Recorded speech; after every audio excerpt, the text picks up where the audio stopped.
नमस्कार. आज दिवसाची सुरुवात छान निसर्गाच्या सानिध्यात झाली होती.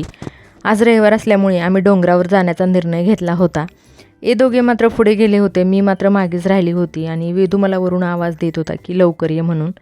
असा व्ह्यू दिसत होता वरून आणि वरती ह्या 2 टाक्यासुद्धा त्यांनी ठेवल्या होत्या झाडांना पाणी घालण्यासाठी.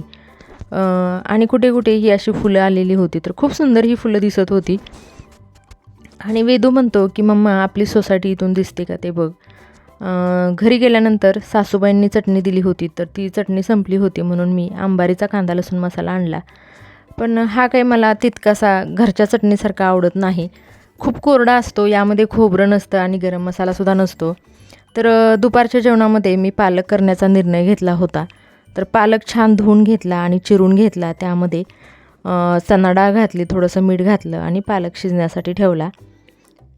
काल रात्री माझ्याकडून कणिक मळताना थोडी जास्तच मळली गेली होती आणि त्याचं पीठ राहिलं होतं. तर वरून ही कणिक काळी झाली होती, आत मात्र चांगली होती.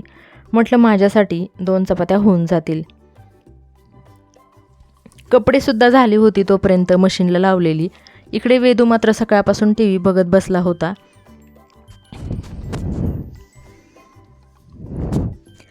आम्हाला सोडून हे बाहेर गेले होते, यांची एक मीटिंग होती तिकडे.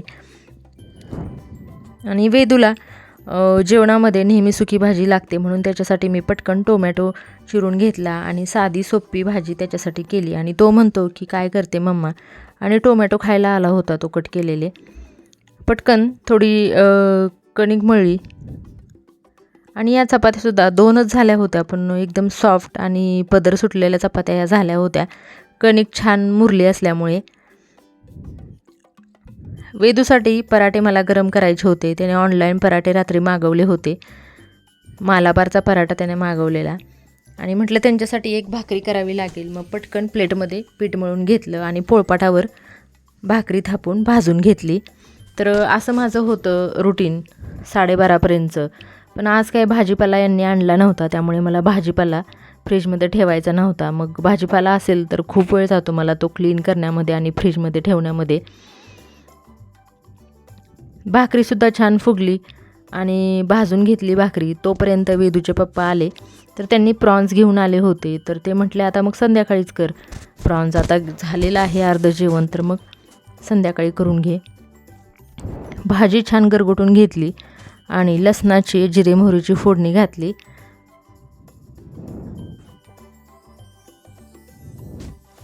वेदू क्रिकेट खेळायला खाली गेला होता. त्याला 2दा आवाज दिला तरी तो काही आला नाही वरती. तो म्हटला मी खूप वेळाने येणार आहे, मला खेळायचं आहे आत्ता. हे म्हणाले मला तेवढं वाढ, मला भूक लागलेली आहे. म्हणून पटकन थोडी भांडी होती ती घासून घेतली, धुवून घेतली. आणि आज मी आरतीसुद्धा बदलली होती, तर आरतीसुद्धा मी छान घासून घेतली.